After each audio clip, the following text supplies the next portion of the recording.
नमस्कार दोस्तों, कैसे हैं आप? आइए जाने इस साल की अंतिम एकादशी क्यों है खास, क्या करना है और क्या है विशेष उपाय तथा व्रत कथा सब विस्तार से। तो चलिए शुरू करते हैं। सफला एकादशी 26 दिसंबर 2024 को मनाई जाएगी। पंचांग के अनुसार 25 दिसंबर रात 10:29 से एकादशी तिथि की शुरुआत हो, जो 27 दिसंबर सुबह 12:42 तक रहेगी। इसलिए उदया तिथि अनुसार एकादशी 25 को ही है। आइए जाने इसकी व्रत कथा और पूजन विधि व सफलता एकादशी का महत्व। धर्मराज अर्जुन कहने लगे कि हे जनार्दन, मैंने मार्गशीर्ष शुक्ल एकादशी अर्थात मोचदा एकादशी का सविस्तार वर्णन सुना। अब आप कृपा करके मुझे पौष माह के कृष्ण पक्ष की एकादशी के विषय में भी बताइए। इस एकादशी का क्या नाम है तथा इसके व्रत का क्या विधान है, इसकी विधि क्या है, इसका व्रत करने से किस फल की प्राप्ति होती है, कृपया यह सब विधान पूर्वक कहिए।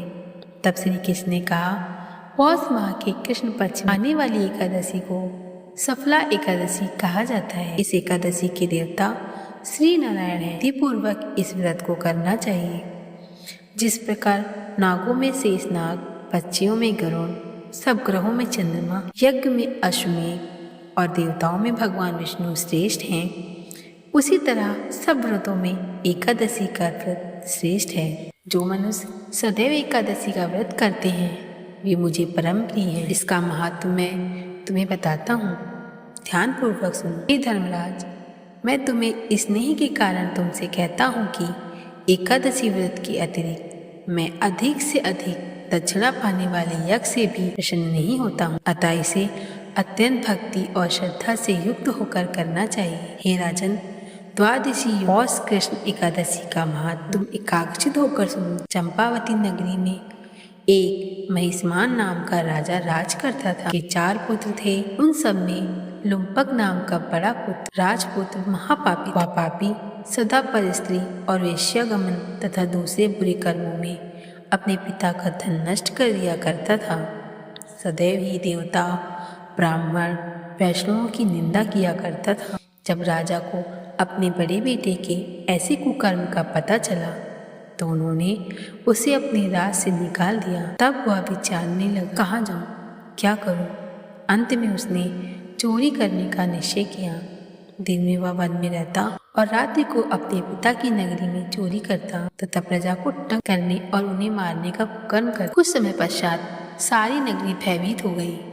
वह वन में रहकर पशु आदि को मारकर खाने लगा।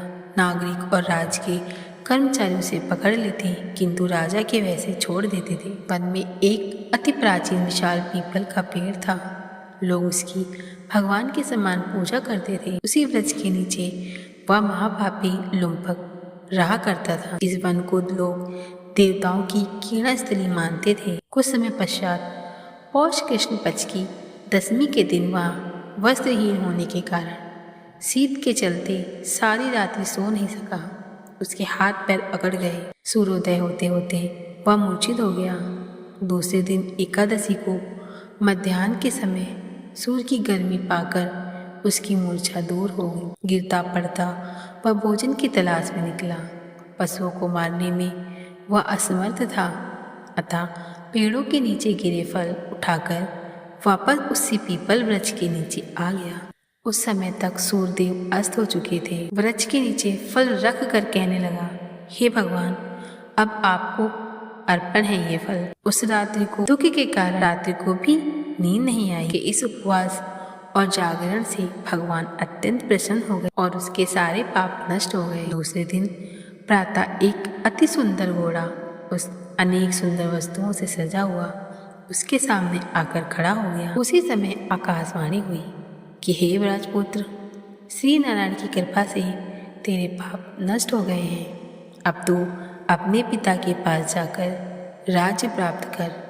ऐसी वाणी सुनकर वह अत्यंत प्रसन्न हुआ और दिव्य वस्त्र धारण करके भगवान आपकी जय हो कहकर अपने पिता के पास गया। उसके पिता ने प्रसन्न होकर उसे समस्त राज का भार सौंप दिया।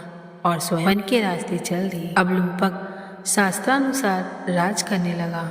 उसके स्त्री, पुत्र आदि सारा कुटुंब भगवान नारायण का परम भक्त हो गया। व्रत होने पर वह भी अपने पुत्र को राज का भार सौंपकर वन में तपस्या करने चला गया और अंत समय में वैकुंठ को प्राप्त हुआ। अतः जो मनुष्य इस परम पवित्र फलदायक एकादशी का व्रत करता है उसे अंत में मुक्ति मिलती है। जो नहीं करते वे पूंछ और से रहित पशुओं के समान हैं। इस फलदा एकादशी के महत्व को पढ़ने से और श्रवण करने से मनुष्य को अश्वमेध यज्ञ का फल मिलता है और उसके सभी मनोरथ पूर्ण होते हैं। इसीलिए सभी को यह व्रत अवश्य करना चाहिए और ये व्रत कथा जरूर सुननी चाहिए।